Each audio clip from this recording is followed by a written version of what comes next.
Ngayon, lilinawin ko po, ngayon lang lumabas yung COA report para sa 2022 kung saan ginamit yung 125 confidential fund na iniimbestigahan ng Kongreso. Alam niyo ba ho ang laman ng COA report? Nagkaroon po ng unqualified opinion. Ano ibig sabihin ng unqualified opinion ng COA?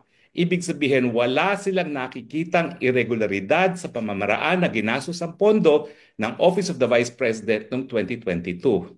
Paano ngayon sila maghahain ng isang impeachment complaint na nakabase sa graph of corruption na merong unqualified opinion ang COA na walang kababalaghang nangyari sa paggastos ng kahit anong pondo sa Office of the Vice President kasama na yung confidential fund na yan.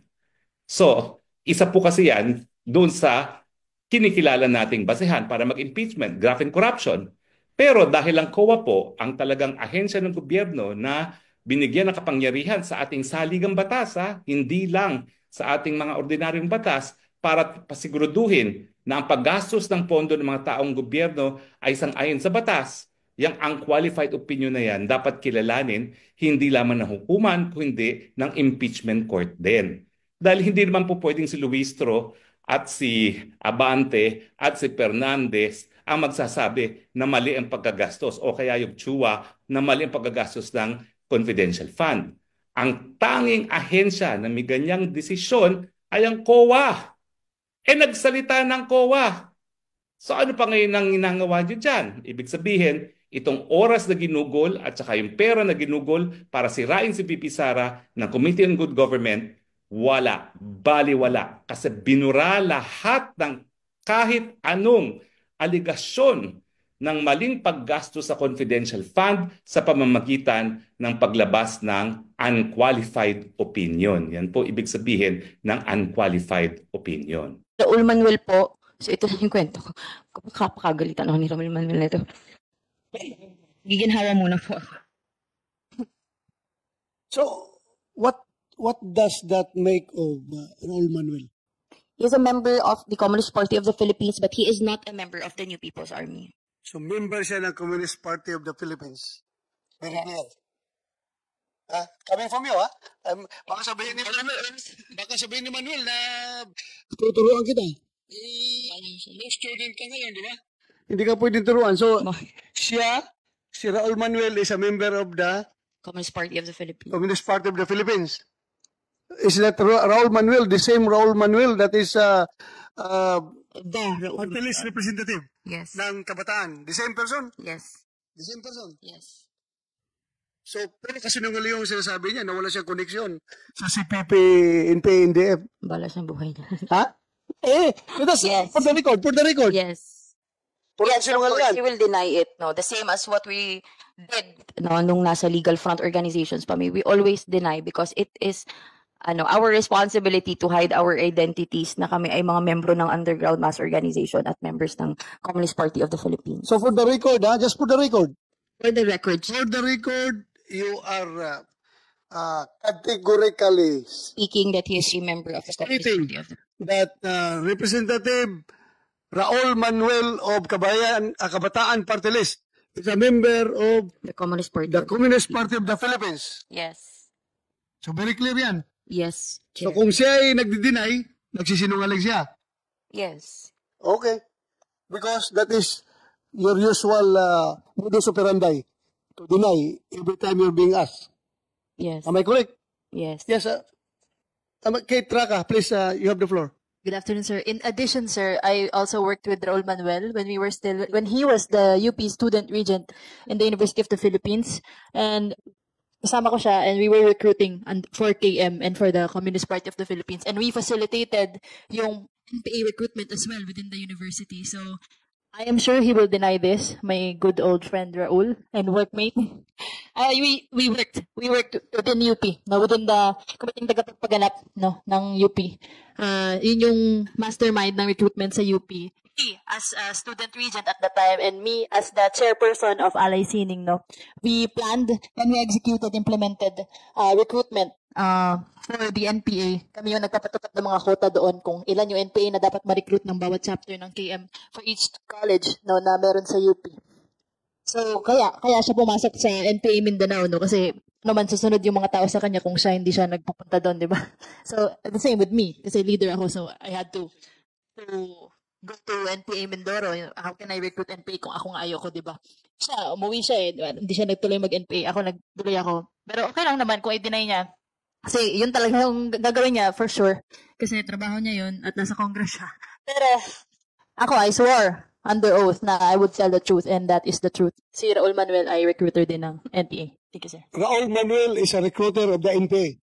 Yes, sir. Well, That's what you're saying, right? yes, we were planning. Oo. Implementing recruitment programs na for NPA recruitment, sir. So ngayon ay kumukulo na yung aking dugo habang tinitingnan ko itong tao na ito.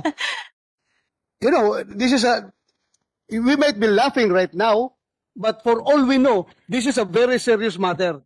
Yes, sir. You can just imagine a congressman of the Republic of the Philippines enjoying all the perks, enjoying everything, at the same time undermining this government, undermining the state. Yes, sir. Di ba? Kaya pala tuwang-tuwa itong tao na ito nung sabi na pinaganahan lang sila na papasukin daw yung ICC.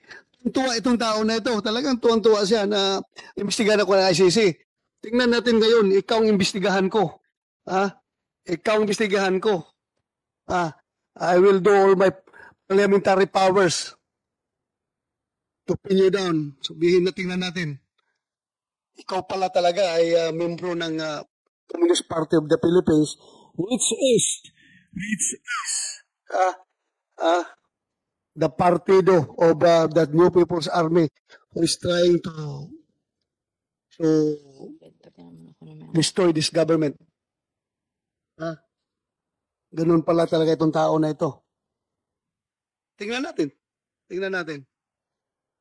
So, thank you for those revelations.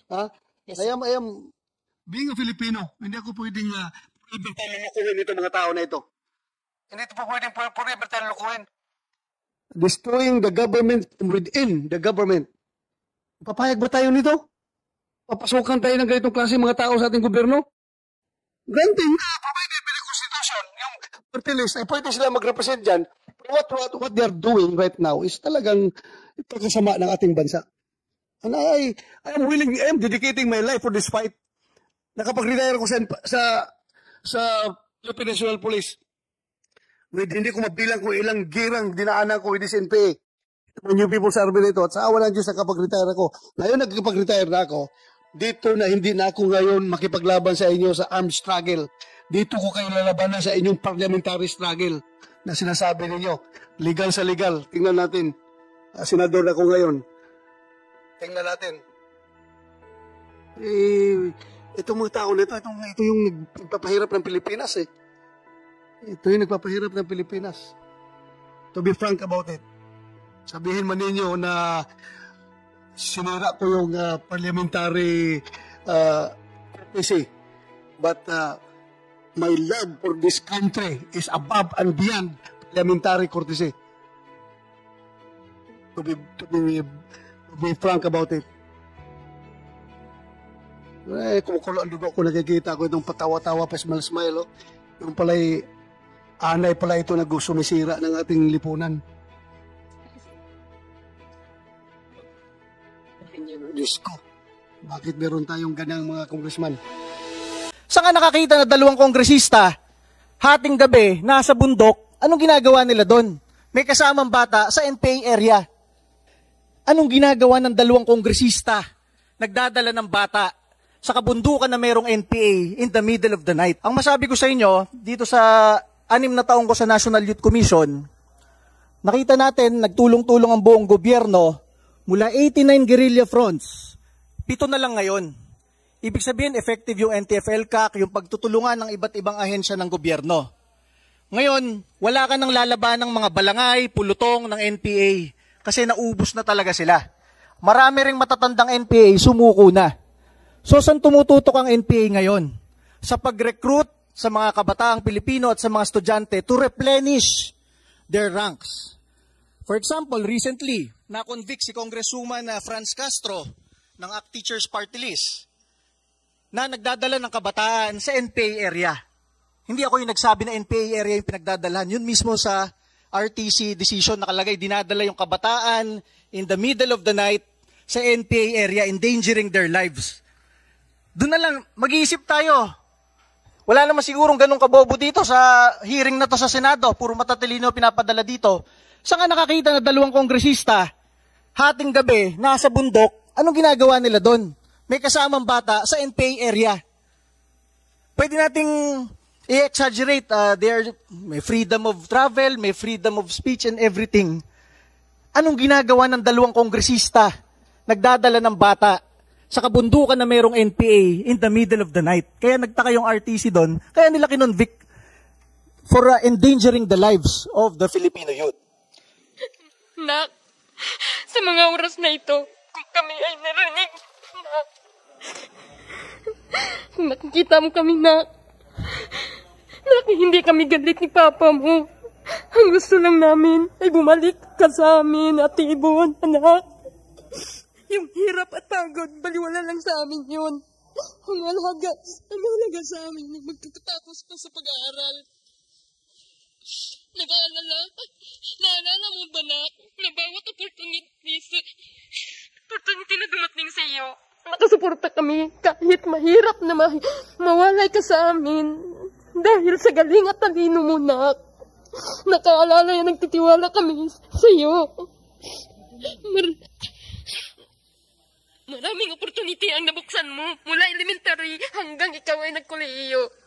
Di man tayo mayaman at sapat lang, pero di ito hadlang para kayo suportahan namin sa pag-aaral. Sa tuwing maalala ko kung paano ka namin pinalaki at binusog ng pagmamahal, sobrang sakit ang naranasan namin ngayon. At Ibon, Nak, sobrang kaming nag-alala sa'yo. Sobrang kaming namimiss. At Ibon, anak, nakikiusap kami sa iyo. Umuwi ka na, anak. Alam mo, mahal ka namin lahat. Hindi namin kaya na mawala ka sa amin. Sa may hawak sa aming anak ngayon, nakikiusap kami sa inyo. Na maawa kayo, ibalik niyo ang aming anak na si Bizibon. Sa UPLP, Chancellor, sa inyo pong lahat, nakikiusap po kaming mag-asawa na tulungan niyo po kami na maibalik sa amin ang aming anak na si Bizibon. May pamilya din naman kayo. May anak din bilang magulang, lahat gagawin niyo dahil walang magulang na mangarap na masira ang kinabukasan ng ilang anak. Walang magulang na mangarap na masama ang anak. Walang magulang na nangarap na magiging NPA ang anak. Walang magulang na naisip na wala ng buhay na umuwi ang kanilang mga anak para maibalik. Tanging pakiusap ko naman naming mag-asawa na masiguradong ligtas ang aming anak at maibalik sa amin ang aming anak na buhay at pagkatapos sa kanyang ambisyon, pagkatapos siya sa pag-iskila sa iyong ambisyon sa kanyang buhay. Nak, please, Nak, nakita mo kami ngayon, narinig mo kami ngayon, please, Nak, maawa ka, bumalik ka na sa amin, Nak.